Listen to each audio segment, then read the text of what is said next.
If you like this video, why not subscribe? Hey everyone, welcome to another episode of the Frugal Filmmaker Tip of the Month. Today we're going to do something a little bit different. It's kind of inspired by the Frugal Filmmaker philosophy found on my blog right here. The first point I make is to watch a lot of movies, and I think that's an obvious point. If we're going to be filmmakers and understand movies and learn about movies, you have to watch movies of all types and kinds and genres. But something I like to do also is I read a lot about movies. I read a lot of movie reviews. And that's what I want to share with you today. Is I want to talk about 5 websites that I read quite frequently that are film criticism websites. They're someone's opinion about movies, some new, some old, but they've helped me quite a bit, and so I would just like to pass those on to you if that's something you're interested in. The first site I want to talk about is themovieboy.com. This is Dustin Putman's film review website. He's an online critic. He's never been published in print that I know of. Or been on TV, but he's a really good writer.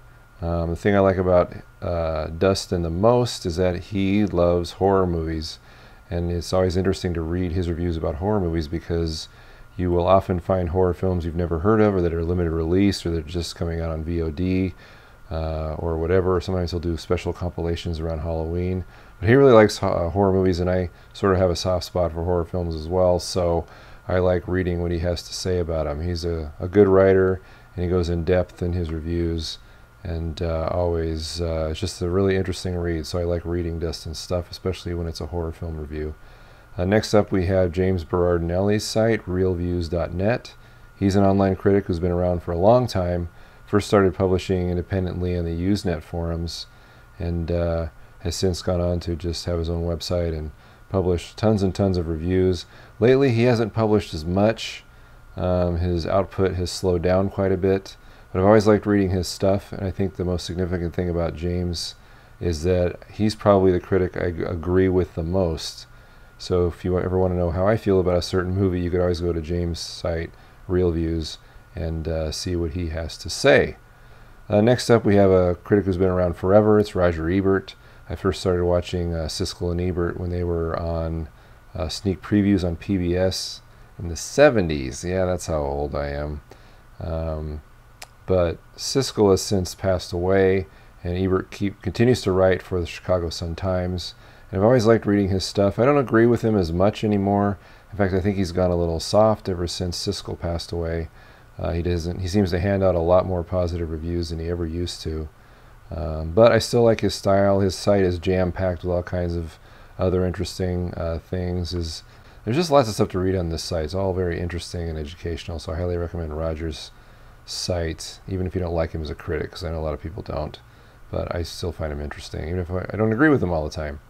Next up, we've got a Canadian site, Daily Film Dose, and the most unique thing about this site is that, yes, they publish a movie review every single day. They don't always do current films. Sometimes they do old classics. Sometimes they do just films from anywhere, any genre.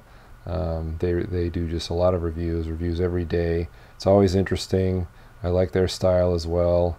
They're not always positive reviews, but they always are fun to read, and you can get a review every day and learn something every single day. So I think that's really useful and helpful, and I've benefited a lot from it.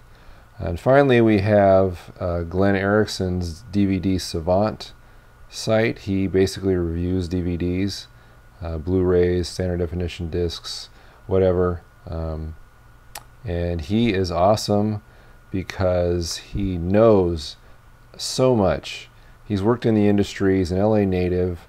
He's been an editor on some documentaries you may have seen on DVDs if you recognize his name.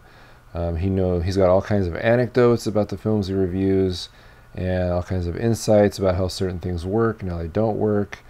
He's just great. I love reading Glenn's stuff. He is awesome. He's got a huge archive. He publishes a best discs of the year every year, and he's just so in depth and so great to read and so detailed and so interesting that I highly recommend you read Glenn's site, DVD Savant. It's dvdtalk.com/DVD Savant. Check it out because it's great. You'll get an education reading Glenn's stuff. I guarantee it. So that's basically it. Those are 5 sites that I highly recommend you check out if you're interested in film criticism or filmmaking or any insight into film. You'll probably learn something by checking out one of those sites. And this is the Frugal Filmmaker Tip of the Month.